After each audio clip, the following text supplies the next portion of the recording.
Hello everyone, welcome to my channel. आज मैं आपके लिए एक न्यू टॉपिक लेके आई हूँ, बायोलॉजिकल क्लासिफिकेशन।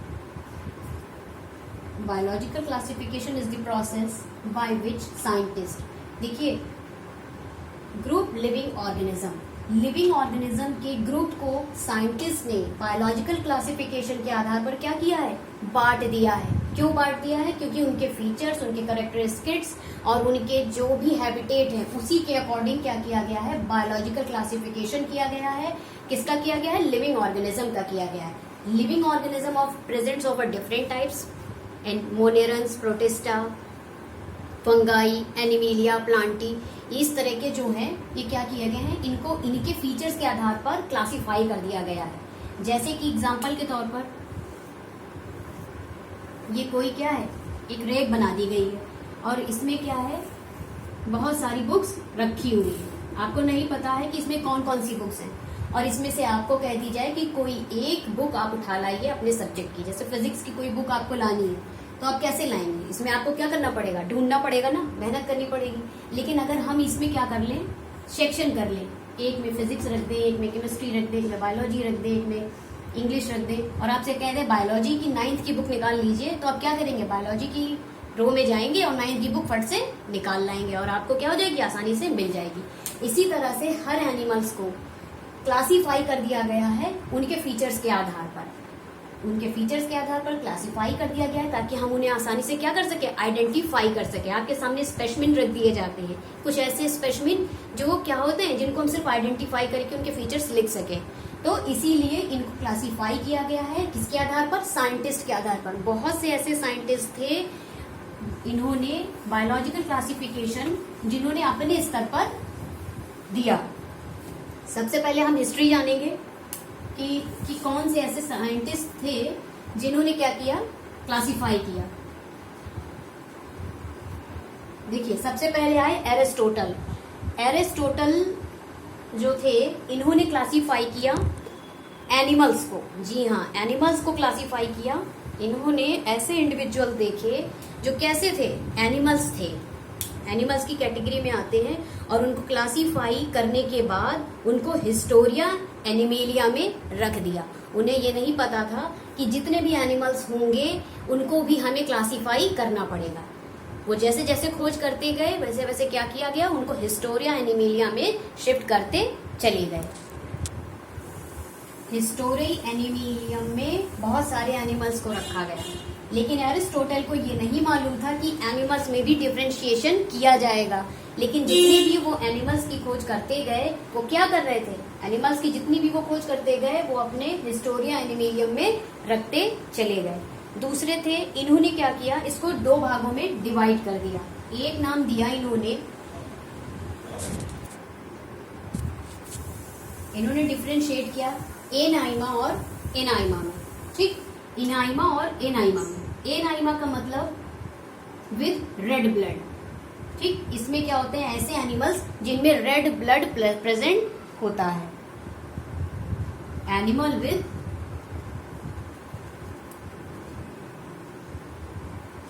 Red blood. ठीक, एनाइमा में क्या हुआ, एनिमल विदाउट रेड ब्लड, मतलब जिसमें रेड ब्लड प्रेजेंस ना हो।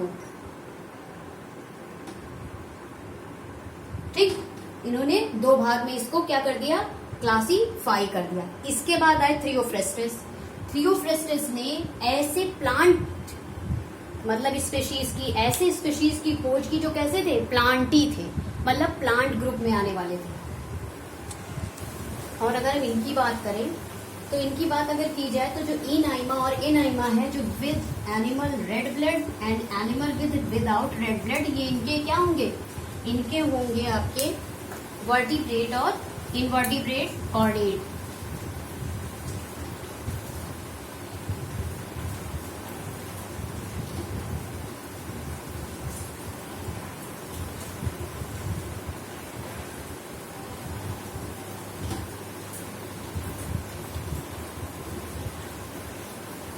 फॉर एग्जाम्पल, कि कॉर्डेट्स में इनवर्टिब्रेट और वर्टिब्रेट में आपको क्या, इनाइमा और एनाइमा देखने को मिलेंगे।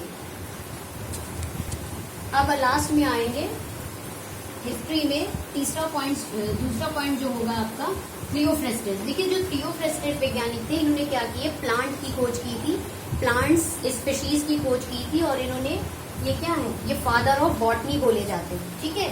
और जो एरिस्टोटल हैं ये फादर ऑफ जूलॉजी बोले जाते हैं। क्या बोले जाते हैं? Father of botany of Theophrastus. Theophrastus divided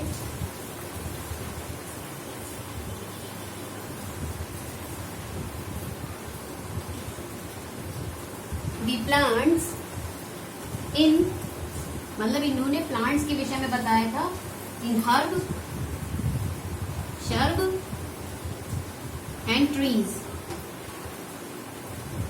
clear? मतलब इन्होंने प्लांट स्पीशीज की खोज की थी, तो इन्होंने ही बताया था कि हर्ब क्या होते हैं, शर्ब क्या होते हैं, ट्रीज क्या होते हैं। जो हर्ब हो गए इनको हम शाक बोलते हैं। क्या बोलते हैं? शाक। शर्ब जो हो गए इनको हम झाड़ियां बोलते हैं। और ट्रीज का मतलब तो पता ही है, इनको हम पेड़ कहते हैं, ठीक है। ये हो गया आपका। इसके बाद तीसरे पॉइंट्स पे आते हैं आपके कैरोलस लीनियस। इन्होंने क्या किया था, सिस्टमा नेचुरई 1753 में इन्होंने क्या किया था, सिस्टमा नेचुरई एक बुक लिखी थी, और इन्होंने ही बताया था कि जीनस और स्पेशीज के विषय में, ठीक है। मतलब अगर किसी भी स्पेशीज का अगर नाम लिया जाए, जैसे कि पाइसम सेटाइवम, मटर को हम पाइसम सेटाइवम कहते हैं बॉटनिकल नेम में। तो पाइसम का क्या हो गया, पाइसम जो होगा ये आपका हो गया जीनस, और सेटाइवम आपका स्पीशीज हो गई। तो फॉर एग्जांपल अब बात करेंगे कैरोलस लीनियस की। जो कैरोलस लीनियस थे, इन्होंने 77 से 78 तक डिस्क्राइब किया था the classification in his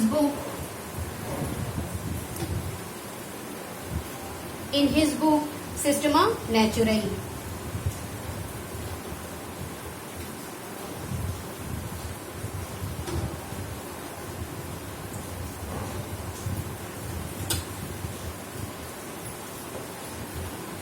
Systema Naturae in 1753, ठीक, 1753 में इन्होंने सिस्टमा नेचुरई को, मतलब इसमें सिस्टमा जो नेचुरई थे, इसमें इन्होंने जीनस और स्पीशीज के विषय में बताया था। लास्ट आते हैं आपके जॉन रे। देखिए कि मोस्ट इम्पॉर्टेंट ऐसे साइंटिस्ट हैं जिन्होंने बहुत स्पेसिफिक चीजों को क्या किया है, वेरीफाई किया है। स्पेसिफिक चीजों को आपको क्या दिया, एक चीज स्पेसिफिक चीजों को ही इन्होंने क्या किया, उसकी खोज की है।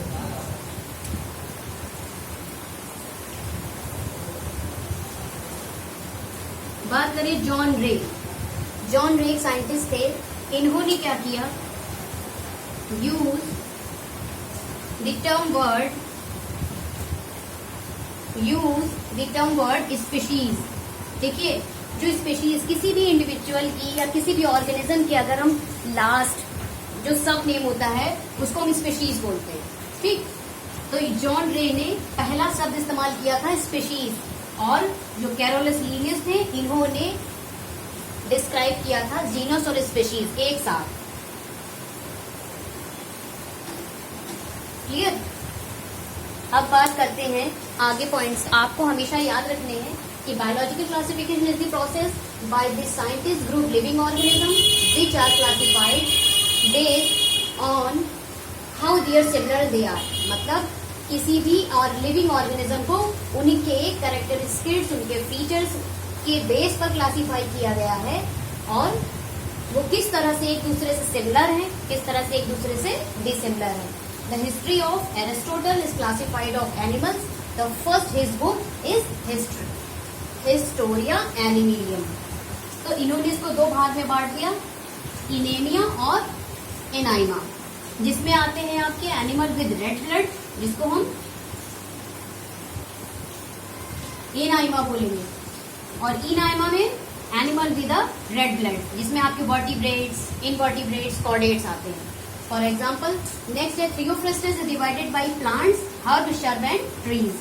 Carolus Linnaeus in 1778 described slightly classify his book Systema Naturae in 1753.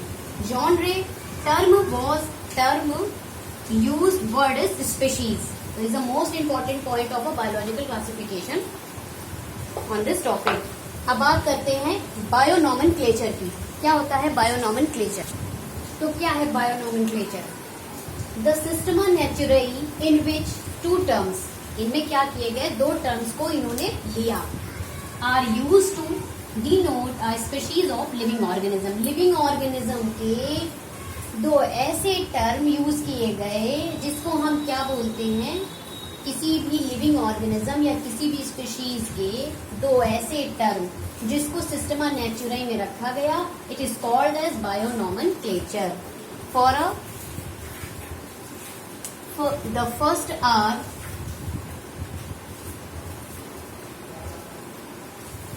indicate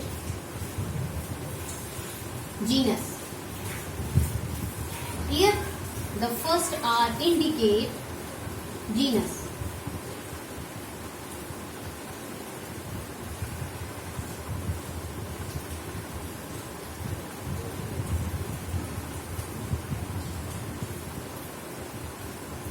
And the second one and the second one species. ठीक, मतलब सिस्टमा नेचुरई में किसी भी लिविंग ऑर्गेनिज्म की हम बात कर ले, कोई भी लिविंग ऑर्गेनिज्म हो सकता है, वो प्लांट हो सकता है, वो एनिमल हो सकता है, वो आपके यूनिसेलुलर ऑर्गेनिज्म भी हो सकते हैं, वो आपके प्रोकैरियोट्स भी हो सकते हैं. किसी भी इंडिविजुअल की या किसी भी लिविंग ऑर्गेनिज्म की बात की जाए तो उनको क्या किया गया, उनके लिए दो टर्म बना दिए गए, उनके कैरेक्टर, उनके स्किट्स, उनके फीचर, उनके हैबिटेट के हिसाब से, और उसको उसमें सिस्टमा नेचुरई में बायोनोमेनक्लेचर के नाम से जाना जाता है. The first are indicate genus, जो पहला होगा वो जीनस होगा, and the second one species, जो दूसरा होगा उसको क्या बोलेंगे, स्पीशीज बोलेंगे. तो bionomenclature, the Systema Naturae in which two terms are used to denote a species of a living organism. Living organism या any species के दो term use किए गए is called as a bionomenclature. The first or the indicate is called as genus and second one is called as a species. Clear? दूसरी चीज है कि अगर हम एग्जाम्पल ले लें फॉर अ मैंगो, मैंगो मतलब आम, तो उसका बॉटनिकल नेम क्या होगा, मैग्नीफेरा इंडिका. तो मैग्नीफेरा इसका क्या हो गया, जीनस हो गया, और इंडिका आपका क्या हो गया, स्पीशीज हो गया. It was introduce by Carolus Linnaeus. ये किसने बताया था, कैरोलस लीनियस ने. लेकिन क्या हुआ कि it was introduce by Carolus Linnaeus. पहले कैरोलस लीनियस का नाम क्या था, कॉरवॉलेनी था. मतलब इनके क्या थे, तीन नाम, एक ही में तीन नाम थे, मतलब इनके कॉरल, वॉन, लीनी अलग अलग थे. लेकिन जैसे ही इन्होंने क्या किया, बायोनोमेनक्लेचर जब ये लाए तो इन्होंने अपना नाम क्या कर लिया, कैरोलस लीनियस कर लिया. किसके बेस के आधार पर, जीनस और स्पीशीज के बेस के आधार पर. The based on genus and species in the name of Carolus Linnaeus.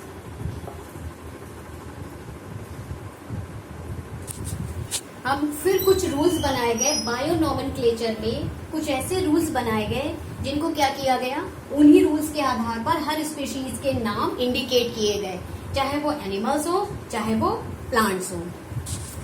तो यहाँ तक तो आपको क्लियर हो गया है ना. चलिए इनके रूल्स के बारे में जान लेते हैं. इन्होंने रूल्स बनाए थे ICZN and ICBN.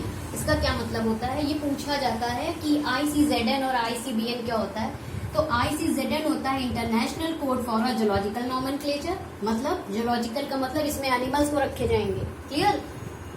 International C यानी code for BN botanical nomenclature, इसमें क्या होंगे, प्लांट स्पीशीज को रखे जाएंगे. मतलब international code for zoological nomenclature, इसमें आपको एनिमल्स को रखे जाएंगे. International code for botanical nomenclature, इसमें आप में प्लांट स्पीशीज रखे जाएंगे. तो फर्स्ट रूल क्या था कि इसमें लैटिन लैंग्वेज का इस्तेमाल होगा. लैटिन लैंग्वेज का मतलब हो गया डेड लैंग्वेज, जिसकी कोई अपडेट ना हो। लैटिन लैंग्वेज का मतलब जिसकी कोई अपडेट ना हो, तो वो लैटिन लैंग्वेज का इस्तेमाल किया जाएगा। सेकेंड इसका रूल्स था, genus start with a capital letter. Genus हमेशा स्टार्ट किससे होगा, उसका जो फर्स्ट लेटर होगा वो कैपिटल लेटर से स्टार्ट होगा। जैसे कि मैंने लिखा है मैग्नीफेरा, तो मैग्नीफेरा का नाम किससे है, कैपिटल लेटर से। ठीक। The species start with a small letter. Species यानी इंडिका, इंडिका का जो आई होगा वो क्या होगा, स्मॉल लेटर से स्टार्ट होगा। ठीक है। मैग्नीफेरा इंडिका का, मैग्नीफेरा हो गया जीनस, इंडिका हो गया आपका स्पीशीज। तो मैग्नीफेरा का M the start with a capital letter and a species in a first letter in start small letter. तो ये चीजें याद रखनी बहुत जरूरी है। इसका जो नेक्स्ट पॉइंट है, when the names are handwriting they are underline. ठीक। तो इसको हम थोड़ा सा रफ कर दें।